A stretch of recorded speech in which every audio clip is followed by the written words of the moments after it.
Hello, this is Cyprian for Midas, and I will display and show you today the first tutorial of Midas Gen, the 3D Simple 2-bay frame.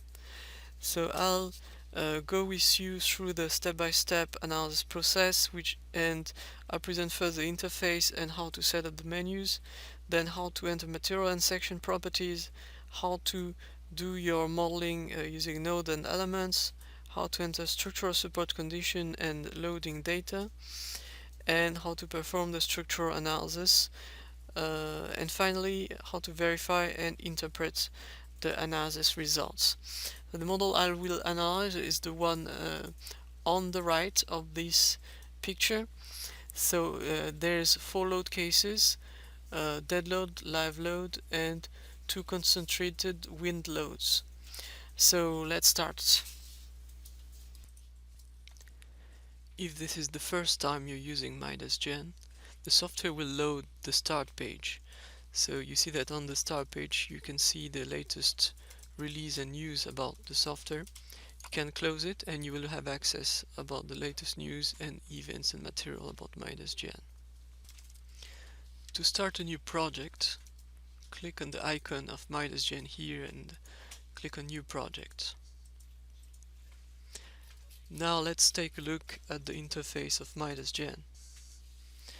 You have here the main menu, which includes all the functionalities of the software with very useful icons. So you have view, structure, node and elements, properties, boundaries, loads, analysis, results, pushover, design, query, and tools. So everything you can be done with Midas Gen is available in this menu. Then you have what is called the tree menu here on the left, which will include all the operations that you will perform in your model, and you will find inside everything you will create inside Midas Gen in a very useful menu. Then you have a lot of small icons here below the bar and also here on the right. So if you want to, you can drag and drop like that these icons to position them at the position you prefer. So these icons are used to activate or deactivate some function of the software, like for example if I want to see the grid, I can activate these options. This one, the point grid, and you see that you can now see the points. So I'll show you that later.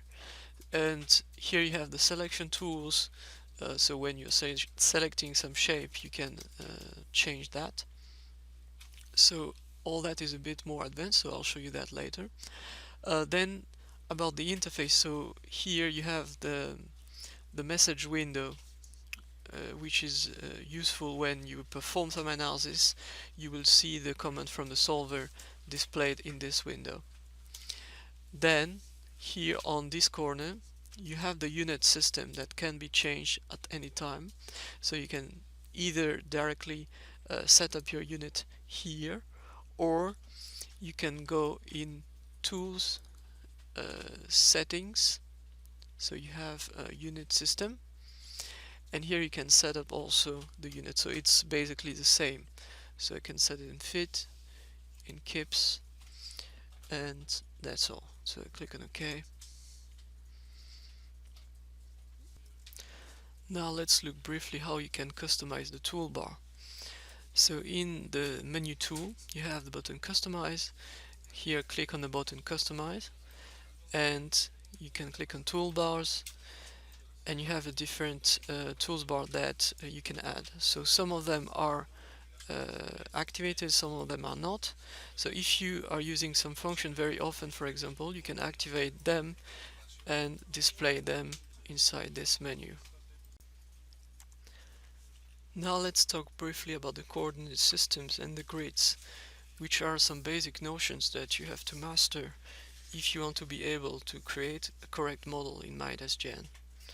So in the menu view you will have access of different options related to the grid and the coordinate system.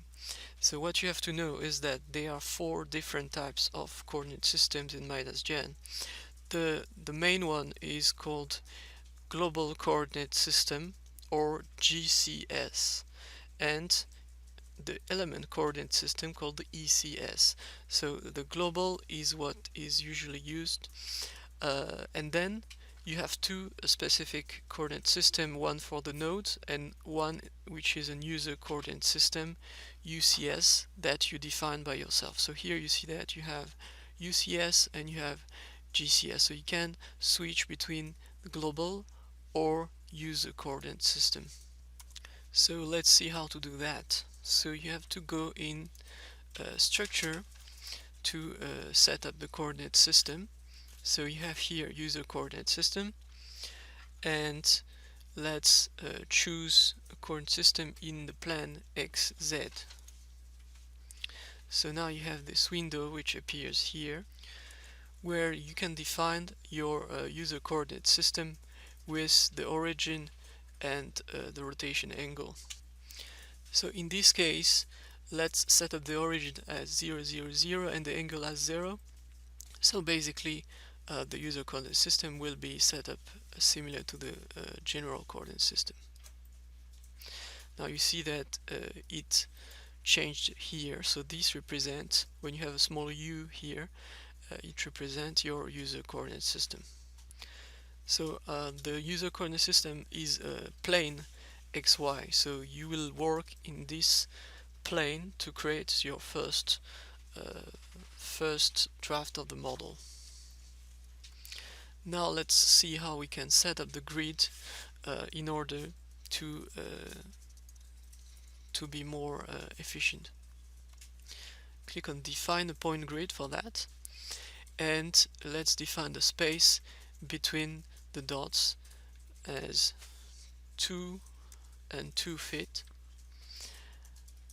in the dx dy field, and let's click on OK. So now you know exactly the distance between each point is 2 and 2. Now the view of the model is in ISO view, but to be more easy to model that, let's look at it into a front view. So here on the right of the screen in this small menu, you can select the icon called front view. So I have it here, front view, and now you have the front view. You can also directly click here in the small icons to do basically the same thing. Now let's check that you have activated the grid snap. So it means that your pointer will snap at the points of the grid, which is here in the small menu. So I place this menu here, but it should be here in your interface. So in my case, yeah, this is activated. Now we can toggle off the lean, this snap all, and this line grid snap, as well as this node and element snap. So we will only snap on the grid for the moment. So then when you will have elements and nodes, you can choose to activate or unactivate the snap you want in order to be able to snap on the right points and nodes of your models. So it will be more easy for you to select the right things. Okay, we are still in the preparation phase, so I'll show you now how to create the properties and the sections that you will need later on in this analysis. So go in the property tab, and here you will find all the types of property that you can define in midas.gn. So click on the material property tab. You see you have three types: material, section, and thickness. So these are the things that you need to define. So let's start and define the first material property. In the material tab, click on add, and in this material data window you have the material ID, which is 1 because I didn't define any material up to now. Then choose what type of material you want: steel, concrete, SRC. So I'll use steel, and then use the standard that you will need. So in my case I'm using a ASTM S, and then in the DB select A36, and you see that all the materials data, the properties, are defined. So the only thing you have to do is click on OK, and this is added automatically here. Now I'll define two different sections in the same manner. So in the section tab, click on Add, and here you have different type of sections, so value, src, combine, taper.composite. In my case, I'm using the I section, so the first one available. I'm using AESC type of database, and the section name is W835.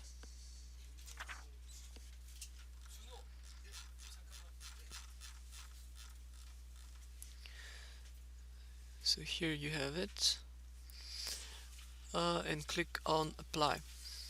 Now the next section, which is also ASC section, will be selected with W1667.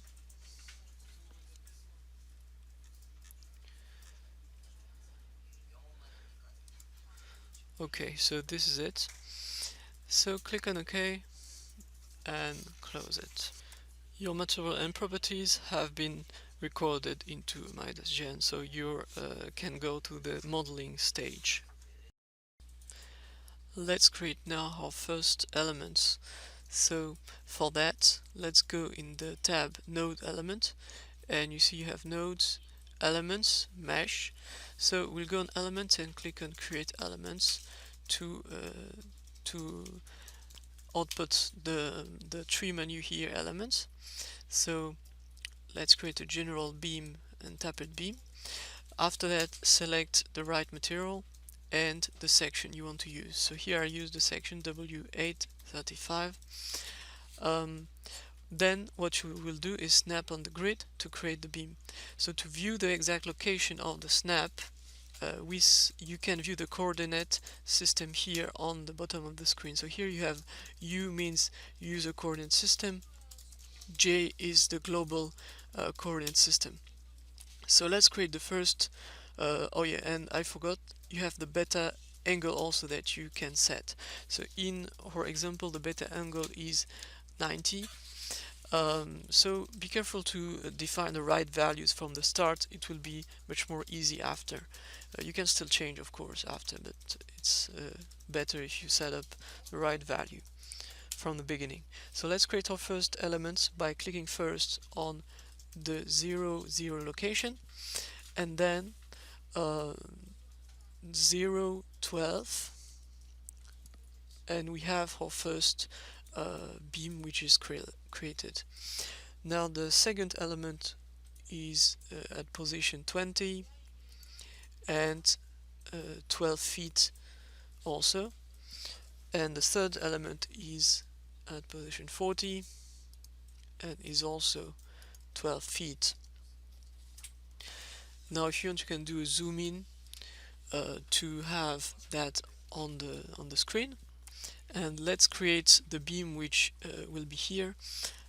So for that you have to use another section, which is this one. So let's just change the section and we will connect the nodes together.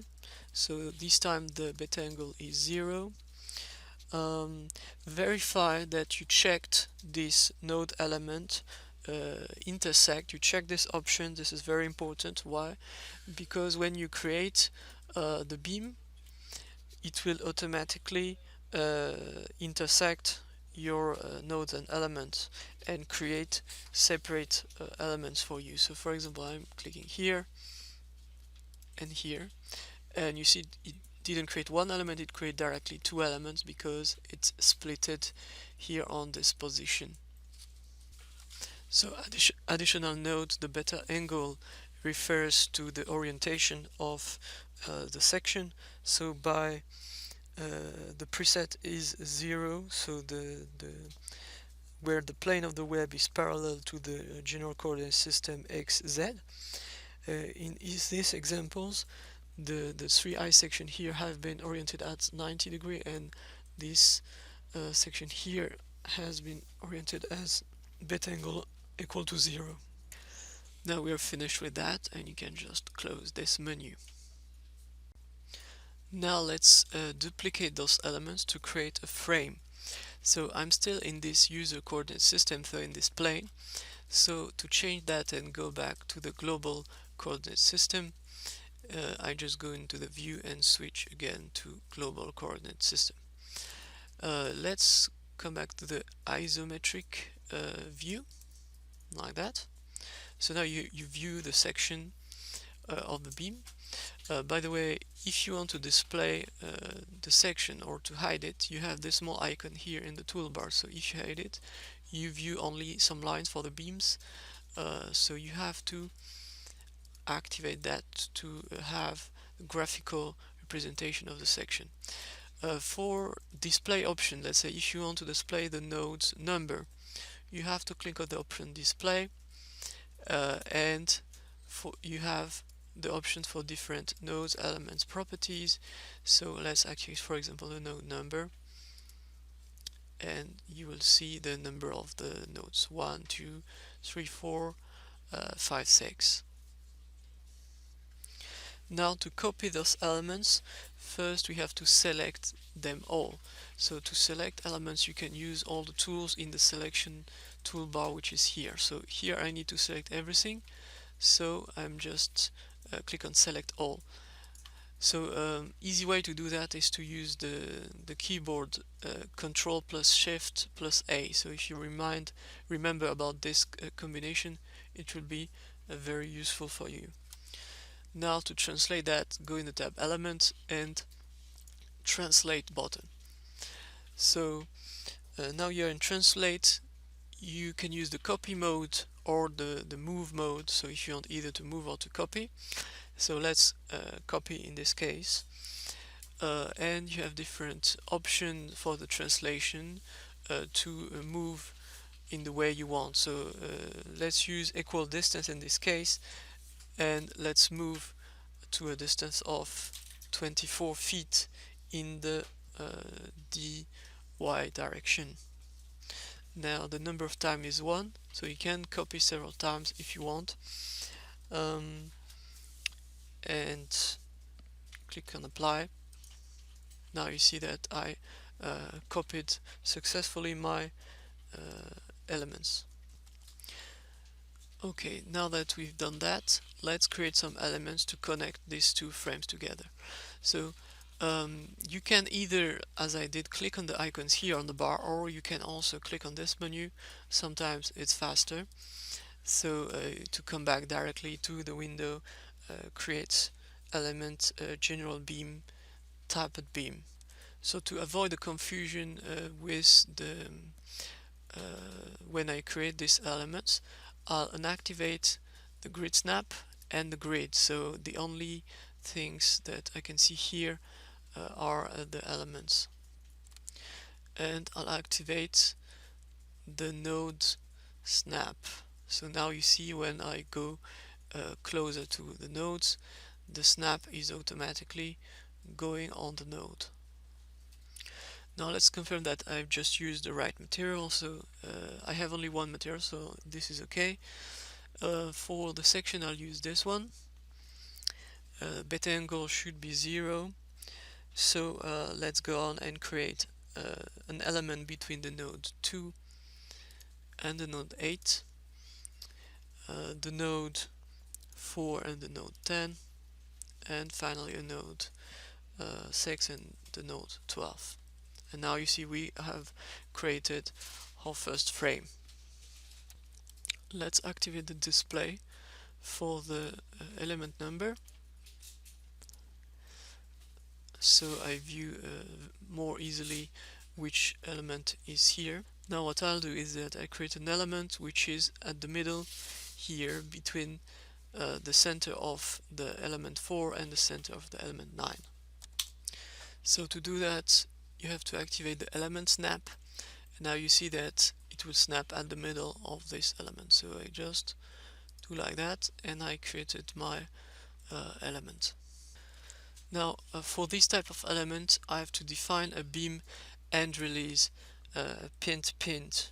So after I don't have any problem in the analysis after that. So let's select this element. So select single, and I'm just selecting this element, and then I'm going in boundary condition, and you have here beam end release. Click on pinned and click on apply. So if it works, because you see you have small green symbols which appeared here, which are signifying that you applied successfully the pinned condition to this beam. Now let's copy this element at the center of this element here. So let's come back to element and let's use translate copy again. So you have first to select the element you want to copy. So use this select single to select the beam. Then click in this equal distance window, select the first node and click on the second node where you want this beam to be copied. Then, very important, don't forget to check intersect node and element. So these two elements will be splitted and new nodes will be created. And check also copy element attributes, so the beam end release condition that I just created will be assigned to this new beam. So click on apply and you see it works. Now to check if the beam end release has been assigned, you have to be sure that it is displayed on the screen. So go in display, boundary, and search here the beam end release symbol. So check that option and click on OK, and now you see that it is now displayed. You have the small green symbol, so it means that the property has been correctly transferred. Now let's enter the structure support condition. In this example, it is assumed that the lower ends of the column are fixed. So what we have to do is to select the end of all those columns. So you see that they are all in the same XY plane. So I will use the select by plane function and select the XY plane. Apply.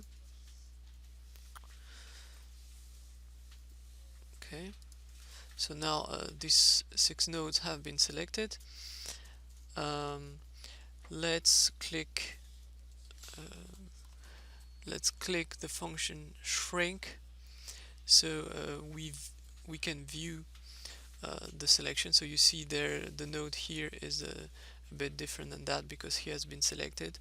So now that I've done that, let's go in the boundary tab and let's click on define the support, and let's check D all and air all, so displacement all, rotation all. Apply. Okay, so now I applied my boundary condition to the 6 columns.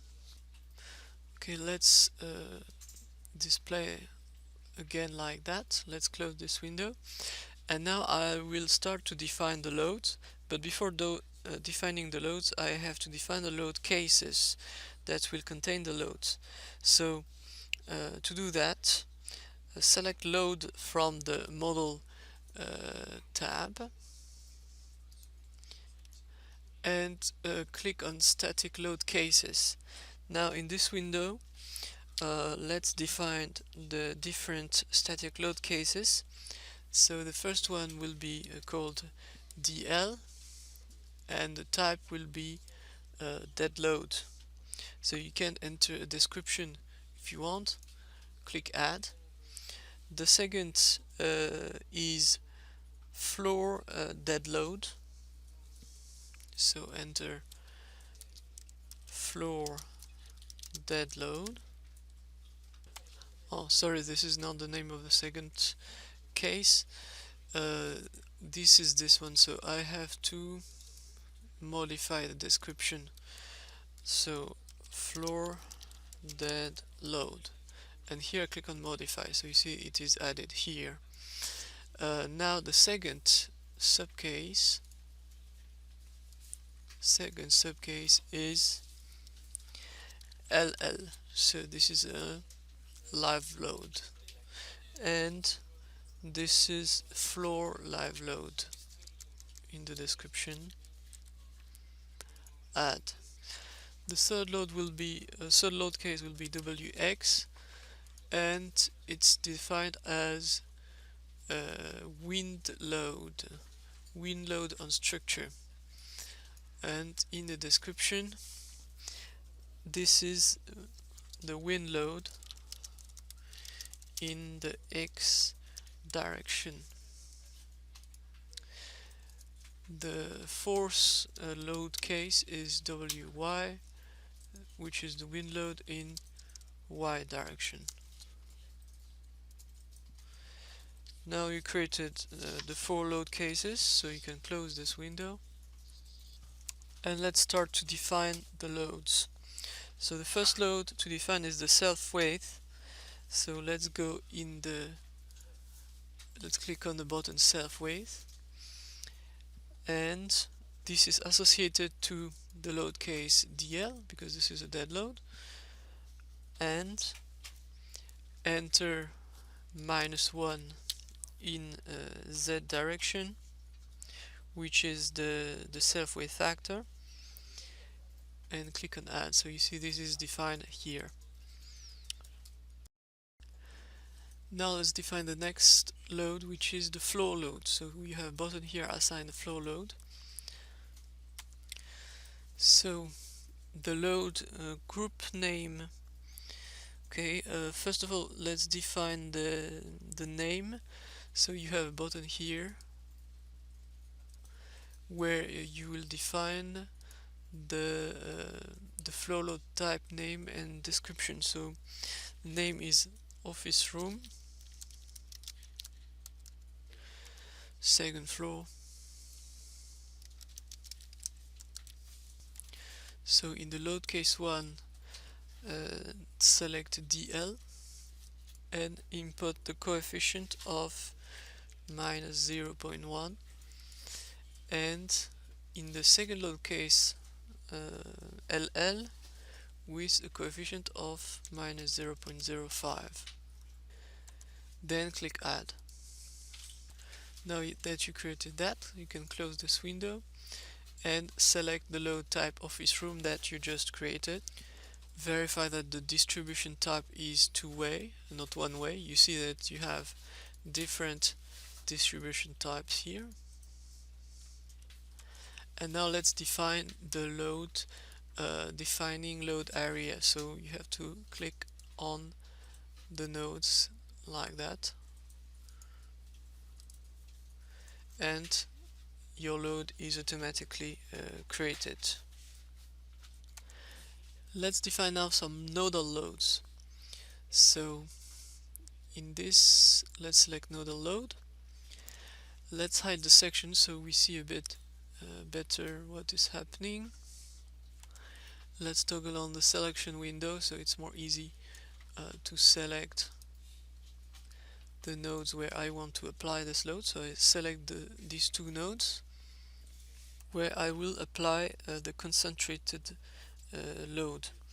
Now here in the load case, select WY, the wind load in X direction,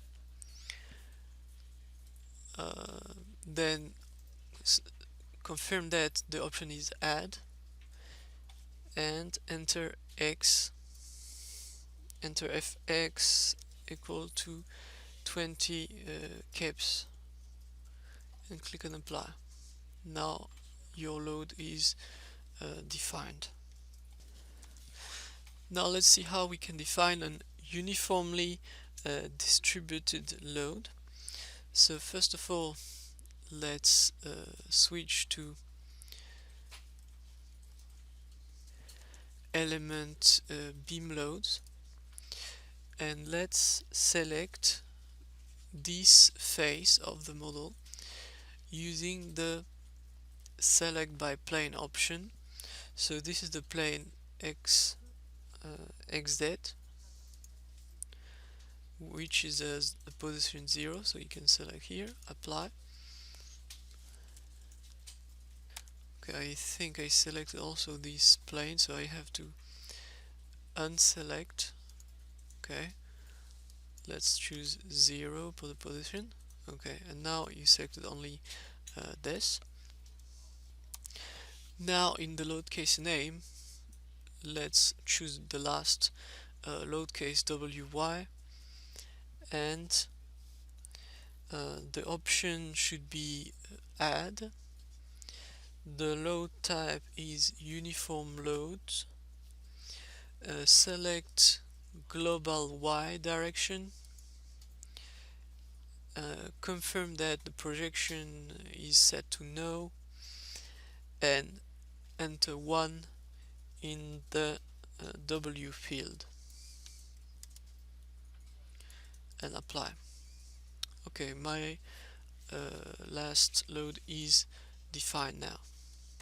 Okay, now that we've done all that, we are almost ready for the analysis. So what I'll do is that I just hide the nodes and the elements. So I go in display, node, I'm hiding the node number and the element number. And let's display again the section.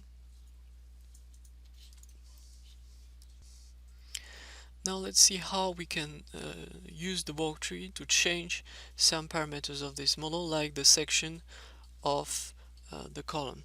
So let's go in the walkthrough and open the tab works. Then you see that you have the different properties here. So double click on this property and you see that all the elements which have this property assigned will be automatically selected. So what you have to do is to right click and click on property, and then you can eventually edit this. So let's create a new section that we'll call W3, and let's change the section name to W36 by 300. Okay, now let's click on OK, and you see that the section of all these beams have been automatically updated. You have another method to change the section.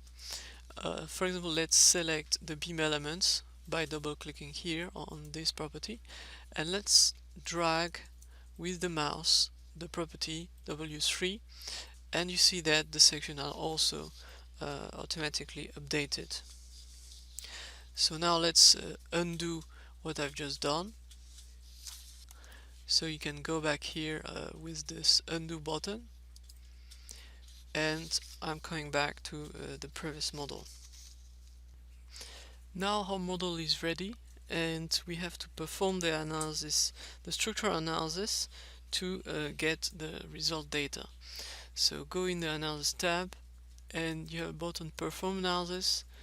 Now you see that the solver is launched, and in the message window you start to see the solving process. So now it's already computed, so it took like around 2 seconds. So I'm ready to look at the results. Once you computed the results, midas_gen changes into post-process mode. So what it means is that in this mode you can view the results. So there's pre-process and post-process. So you see the small lock here. If you click on this button, you will go back to the pre-process where you can change your model and edit what you did, the load, the model and everything. If you want to go back and see your results, you have to click again in post-processing, and then your result will appear in the Results tab. So static analysis has been performed for the 4 unit load cases entered in a pre-processing step. The linear load combination of these 4 analyzed load cases are now examined. Load combination can also be defined in the post-processing mode in midas.gen, and you can specify load combination in the post-processing mode by using this button, this window that I just opened. So let's see how it works by creating 2 load combinations. So first of all, you see you have several tabs. So you have steel design, concrete design, SRC design, footing design. So in this case we are doing steel design, so you have to switch to this tab. Then enter the name of your first load case. So load combination B1 in the name field. Then here in the active, select strength stress, and then in the description of the load you can write 1 dead load plus 1 live load. So this will be my first combination, and what I have to do is to define that in this field. So dead load with a factor of 1, live load with a factor of 1 as well. Now let's do the same by creating a second load combination, LCB2. So it's also strength stress type of load, and this time it's 1.2 dead load plus 0.5 live load plus 1.3 WY, and let's define that dead load 1.2, live load 0.5, and WY 1.3.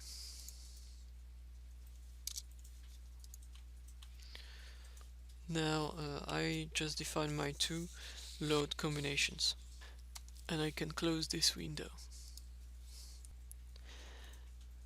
Now let's verify the reactions results at all the supports after the analysis. For that, go in the Results tab, Reactions, and here select Reaction Force Moment.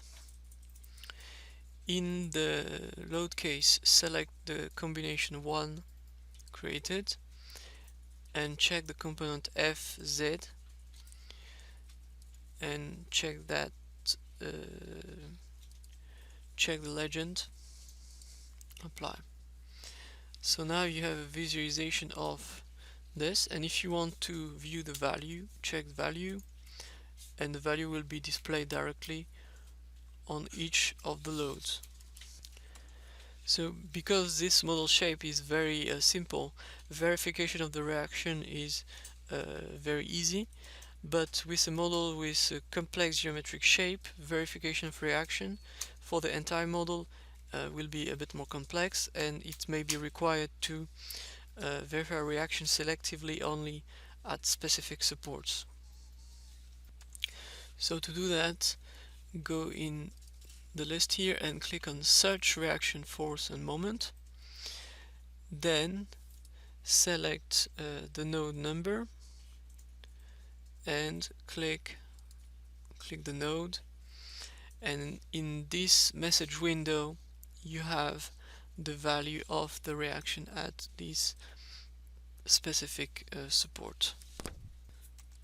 Now it's also interesting to check the result tables and to draw a web graph to have a better visualization. So to do that, go in the Result tab, Result Tables, and select reaction. So in this window, select the first load case and click on OK, and you get the table with the reaction at the different nodes. So keep the key control of your keyboard pressed and select this area, and then right click and click on show the graph. Choose a web chart and check the node for the X label and just click on OK, and you obtain the table graph view of your reaction.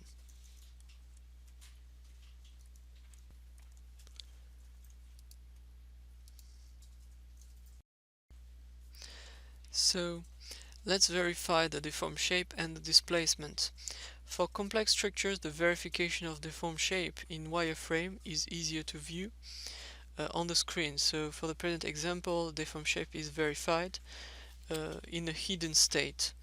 So you can, if you want, hide the section like that, or you can activate it as you want. Go into deformation and check deformation shape. Then select the load case, for example STDL for the dead load only.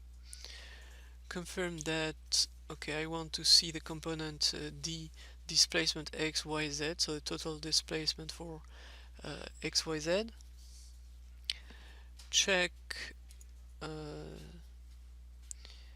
undeformed, values, and legend in the type of display and click on apply.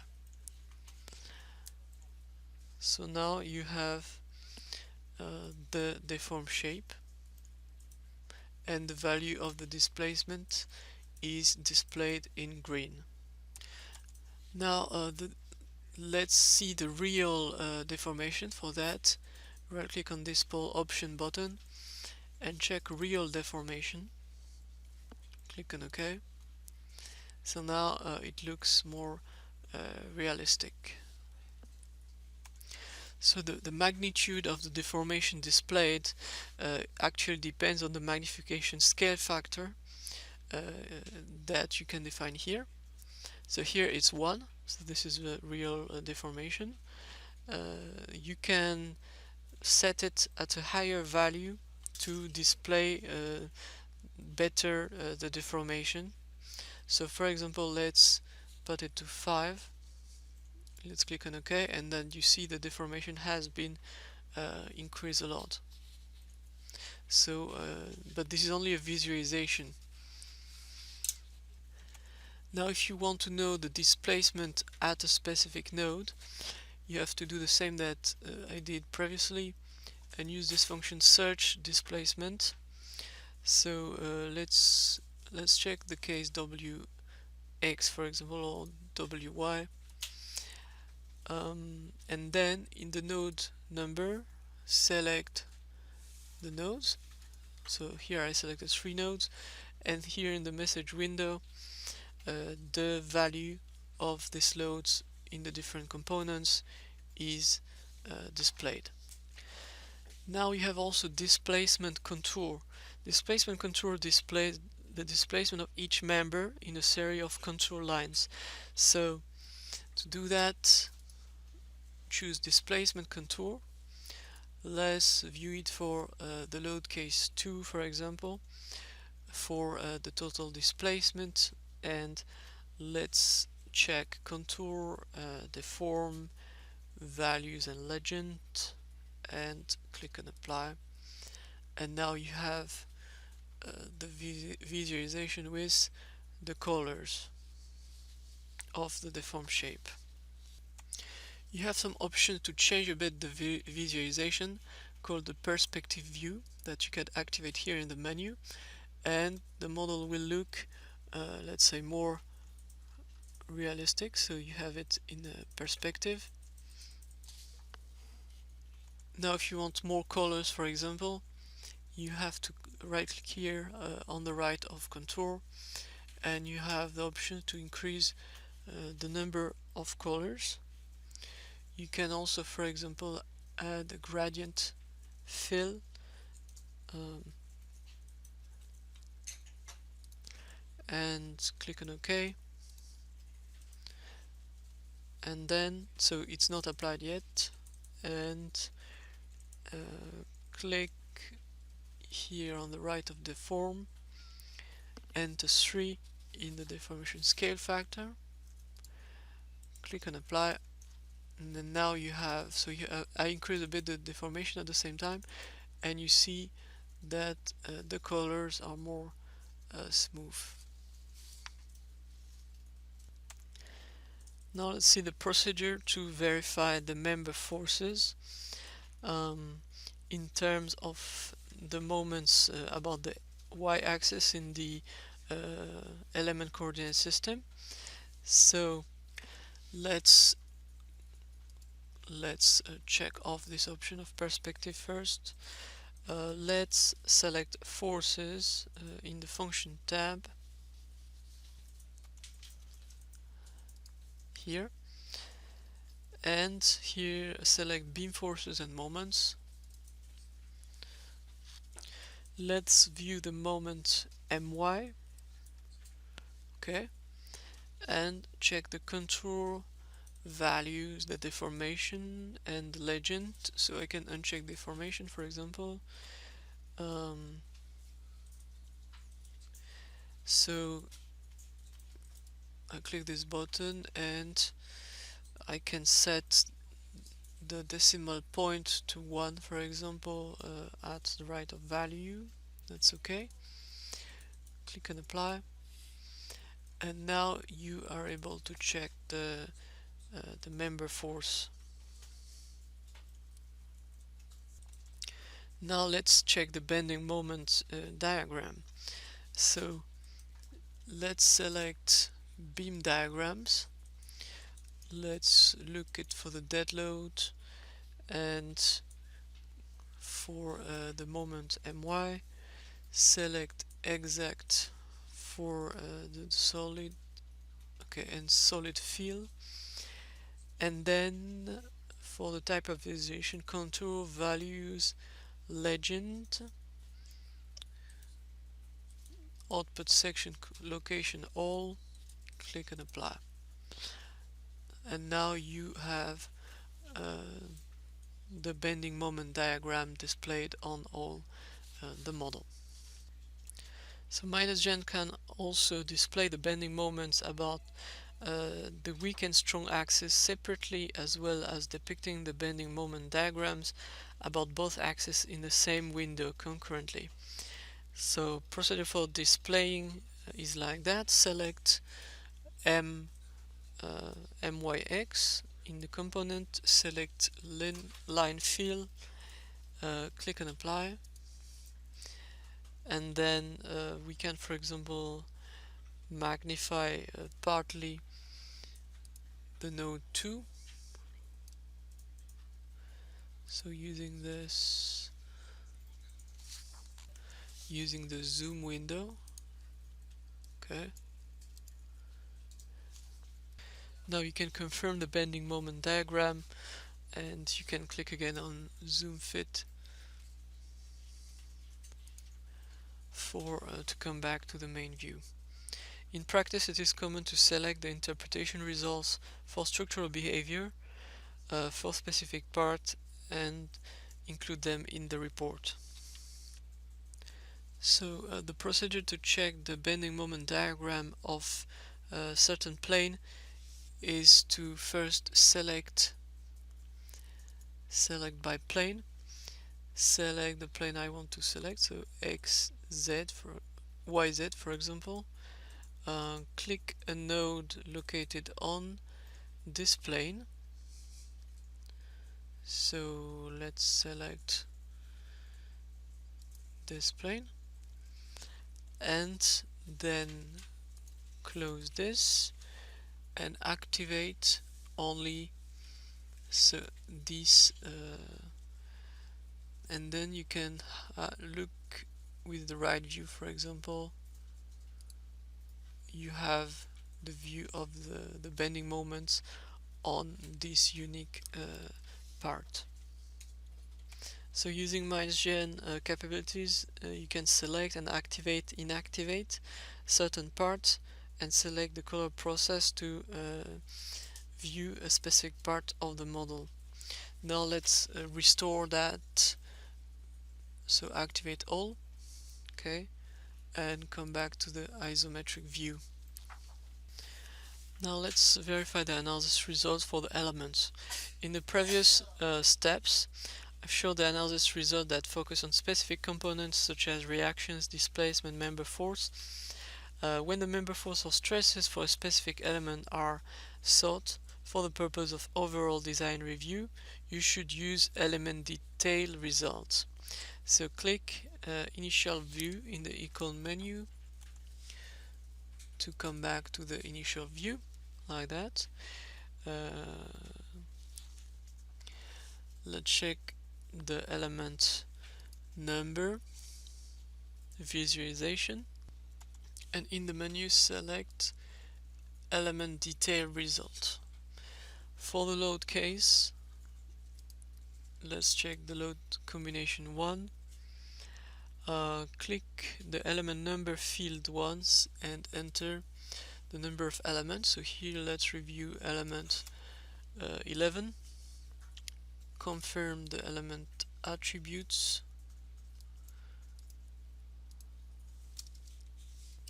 So click on enter, and now you have the element attributes, and you have also some information about forces and stresses. Now let's close this tab. Now let's see how to verify member stresses and to view the animation. So MindasGen provide actual stress, shear force and bending moment diagrams in weak or strong direction of the members. So to check that, result and then stresses and then beam stresses, then the load case. Let's look at the load case 2. The type of component, let's view combined,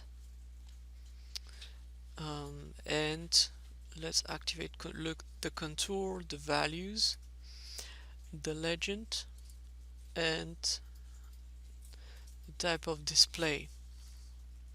So in the output section location, max should be checked, and click on apply. Let's hide the element numbers so it's a bit better, and we get the stresses inside the beams. So in order to depict the results display window realistically, MindasGen supports dynamic view and animation. So to view the dynamic view, you have to press button render view, like that, and then you will have a view of the real structure, and then you can use the different button of the mouse to move like that and view your structure.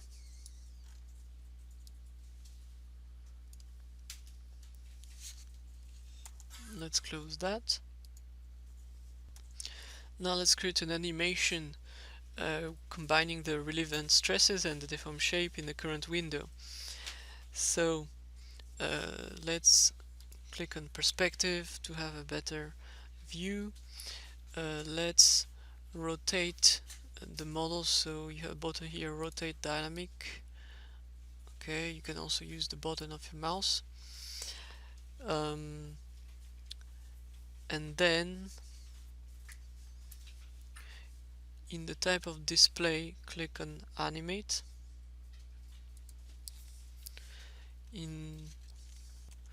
And check contour, deform, legend, not the value, animate. Click the button here on the right of deform and select real deformation. Click on OK and click on the button record to have the animation created.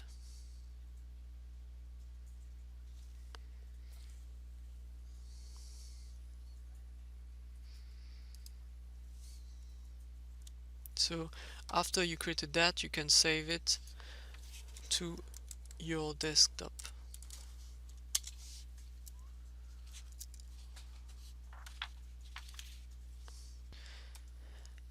Finally, let's talk briefly about the beam detail analysis. midas provides detailed displacement and shear force bending moment diagrams for both axes of beam elements. A detail analysis process also provides a stress distribution relative to a specific section. So for that, go in Result and check Beam Detail Analysis. So let's check that for the dead load, and in the element number enter 11, then click on apply.